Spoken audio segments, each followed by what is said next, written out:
Hi, my name is Alexander Gallas. I'm an assistant professor at the Department of Political Science of the University of Kassel in Germany.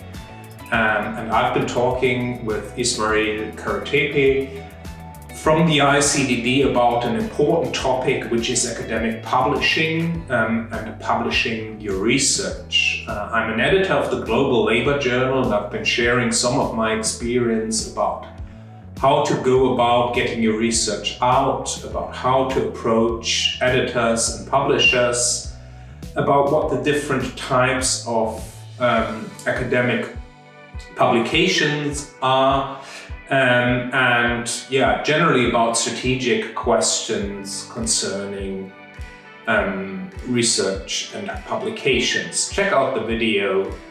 Thanks.